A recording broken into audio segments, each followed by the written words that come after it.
Yo, alors on est parti pour une première vidéo en mode tuto compo, hein. On va se faire un délire un peu plus à la Pandrez ou Chronomusic pour comprendre un peu mieux comment fonctionne la musique d'une époque donnée. Alors on va composer un truc un peu cliché, histoire de bien mettre en avant ce qui fait qu'un son fait années 60 ou pas.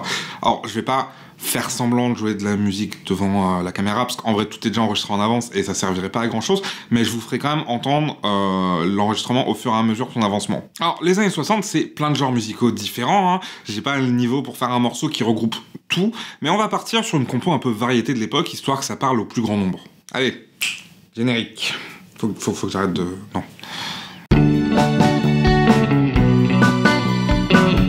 C'est quoi la variété dans les années 60 ? J'avais un marteau, je cognerais le jour. Ça veut dire bonjour, alors comment ça va? Je suis bien contente de te rencontrer là. La variété va pas mal emprunter au rock de la même période. Elle a un peu cette vibe grise, je sais pas si vous voyez.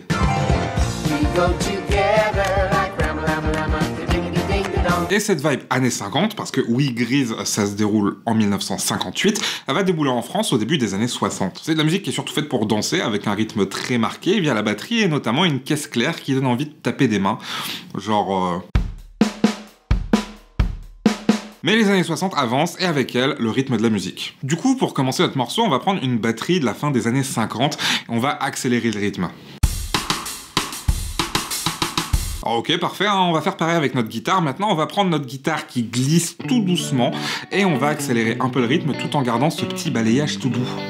Et pour les accords, on va prendre des accords à la Grise typiques de cette période, hein. Pour notre exemple, on va partir sur un sol dièse, fa mineur, do dièse et mi bémol. C'est des accords qu'on retrouve absolument partout à l'époque. Et c'est pas une mauvaise chose hein, de retrouver des accords partout, hein. Si on les utilise, c'est qu'ils sont efficaces pour transmettre la vibe qu'on veut transmettre, hein. Ce qui compte, c'est comment on les utilise. Close your eyes and I'll kiss you.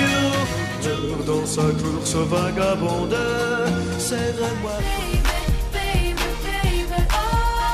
Dire qu'une chanson est nulle parce qu'elle utilise des accords qu'on entend partout, c'est comme dire que les liaisons dangereuses, c'est nul parce qu'il y a des mots en commun avec 50 nuances degrés et ça tient pas de ouf. Bref, nos accords sur notre guitare, ça donne ça.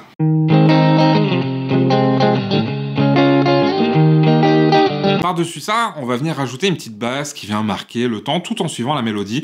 Grosso merdo, c'est la même que dans les années 50, mais qui va plus vite comme le reste en fait. Et le tout ensemble, ça nous donne un truc comme ça. Assez classique au final, hein. Pour habiller le tout, on va venir rajouter des petits cuivres hein, qui rappellent les accords tout en posant un semblant de mélodie.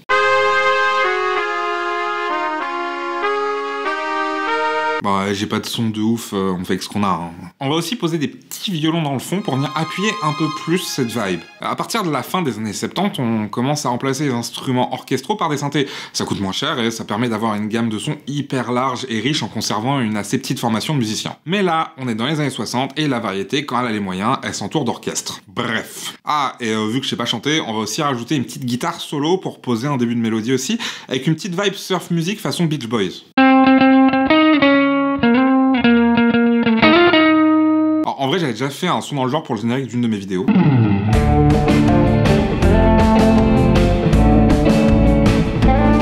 À l'époque où je me faisais encore chier à faire un générique pour chaque vidéo, putain. Alors, ce qu'on a fait ici, c'est assez cliché, hein, mais ça donne assez bien le ton de ce qu'on pouvait entendre dans la première moitié des années 60, je trouve. Alors, je vous laisse avec le morceau fini, et je vous dis à demain pour une nouvelle vidéo. Enfin, bref.